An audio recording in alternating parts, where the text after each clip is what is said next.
This month, the University of Chicago is hosting its third Urban October to focus on the issue of improving urban life for the billions of people that live in cities around the world. This in the wake of a pandemic that has exposed inequities around the globe and certainly here in Chicago.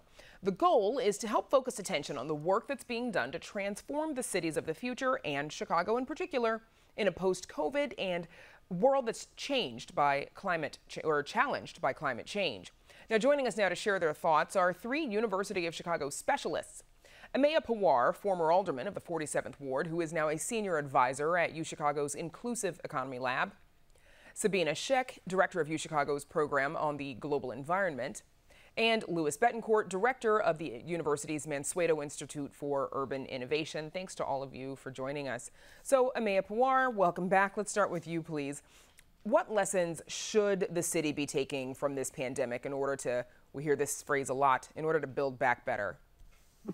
Yeah, thank you for having me. I think that's a great question. I think the biggest takeaway that we can learn from a pandemic that laid bare these connected crises of poverty, inequality, the racial wealth gap, and climate change is that when you provide people with unprecedented amount of aid, cash, and you reform systems like SNAP, you change the relationships between landlords and tenants, and you lift every community up, that you create more resilient communities. And what we've actually seen over the last 2 years or so since the pandemic started is poverty rates decrease because of unprecedented help. And I think the city should be propelling those efforts with guaranteed income, with public options for housing and banking and childcare, and continue this work to rebuild and build back better. Louis Bettencourt, one impact of the pandemic is to have accelerated a trend towards more people working from home, fewer people working downtown. Do you think that is likely to be a permanent change? And if that's the case, how should cities be planning for the future with that in mind? Yes, well, thank you. I think it's an excellent question. We're still, seeing how it pans out. But basically, cities are built out of this balance between where people live and where people work.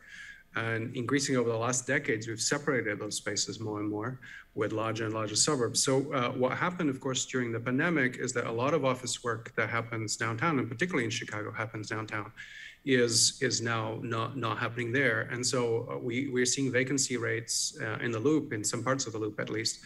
They're about 30 or 40% only of occupancy, so the rest is unoccupied. And that really is a major transformation if it persists for the city. And this is happening throughout many other cities in the world that are better equipped with technology. So you have to imagine sort of the sort of knockdown effects of that, not only for real estate, for services, for the maintenance of sort of city life and sort of the web of social life, civic life, and businesses that kind of hold the city together.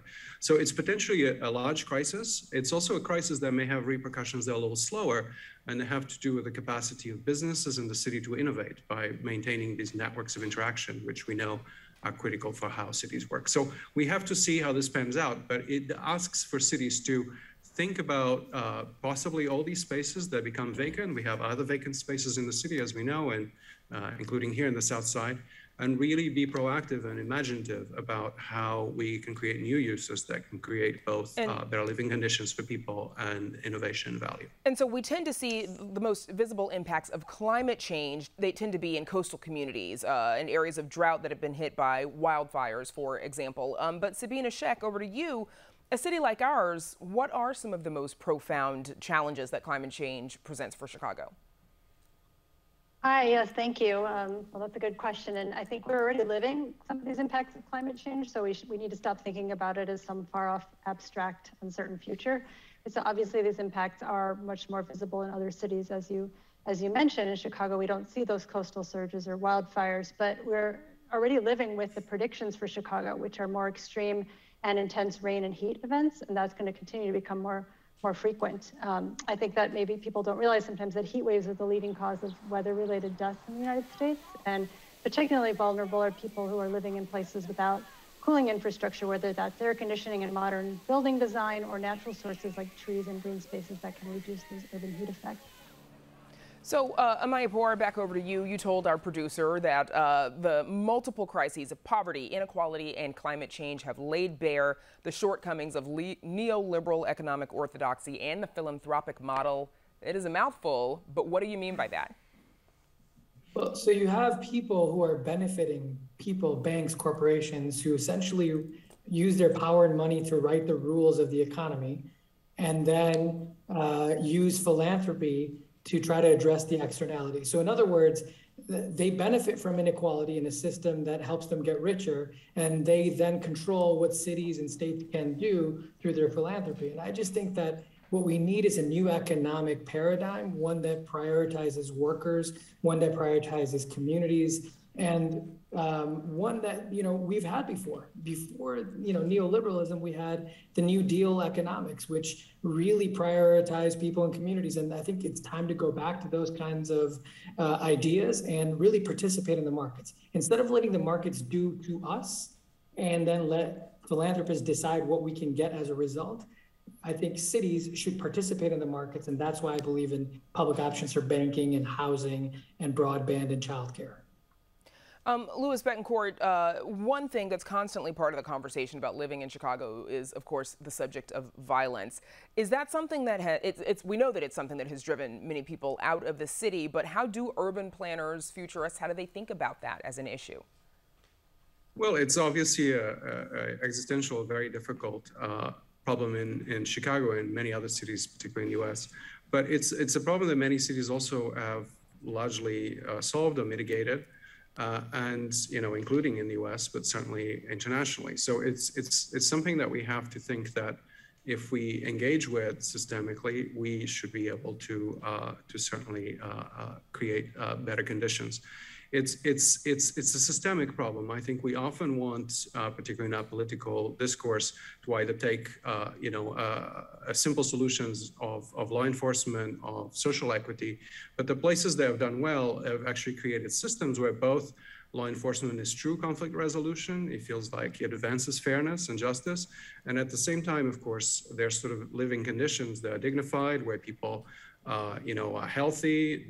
They can be creative agents in society, and therefore, have other plans in life and other outlets for their energies and creative power. So in some sense, this has been the way that over time, takes about a decade or two, that problem has been addressed, and it can be addressed. But I think it requires creating a system around the issue of the kind that we don't have at the moment. And Sabina Sheck, if flooding and intense heat events, if those are becoming more common, what can the city do to try and mitigate some of those impacts? Yeah, well, I think that we have to realize that these are not one-off events. What we just saw happen, the heat wave in Seattle and Portland, which was, unprecedented, or the flooding in New York about a month ago, the energy grid load in Texas. So I think we have to, I said this the last time I was on the show a couple months ago, but I'll say it again, that we have to really reconsider our traditional definitions of infrastructure, which I think that the original infrastructure bill did. A lot of that has been taken out, but we hear a lot about green infrastructure and natural infrastructure, and I think we could think about social and economic infrastructure too, similar to what Amir was talking about. And I mean, really investing in people, ensuring there are support networks and communities, representation, access to housing, schools, transit, healthcare, childcare. That's all connected to climate change and sustainable, resilient cities. And Amaya, back over to you. What impact might the influx of federal funds from the American Rescue Plan, and of course, if President Biden's infrastructure bill gets passed, what impact might all of that have on helping shape the city and develop it as it goes forward? Well, I mean, I think there's a tremendous opportunity for the city and cities around the country to use this money creatively. Of course, we need to get direct aid to people. So, for instance, in Chicago, Mayor Lightfoot has proposed the largest guaranteed income pilot in the country, which I think can have a major impact on a national conversation about how we strengthen the social safety net so it's not punitive and penalize the poor for being poor. There's a lot of opportunity to build new infrastructure. And, as Sabina, mentioned, I think Chicago and other Great Lakes cities have an opportunity to build real inclusive community, because people are going to come here because of climate change. We have water. So we should harness that strength and really think about how we build for the future. And Louis Bettencourt, we've got 30 seconds left, so I'm going to give you the last word here. But what might Chicago or cities look like in 50 years? Are as many people still going to want to live here? I hope so. I think this is, as we all said, a tremendous opportunity to really take stock, learn, and reinvent cities. The cities of the future will have to be sustainable in the sense that they have greater equity, but they also deal with their energy systems and how they provide services to people in ways that are better for people, for everybody, but also have a different relationship, a constructive relationship with the environment. We don't know how to do that. We have to reinvent it, and we have a tremendous opportunity in the next few years ahead to just do that. So it will require everyone's knowledge and action to be able to do that. And Chicago should be an example for that. All right, we're going to leave that to you all. My thanks to Amaya Pawar, Sabina Sheck, and Louis Bettencourt for joining us. Thank you. Thank you.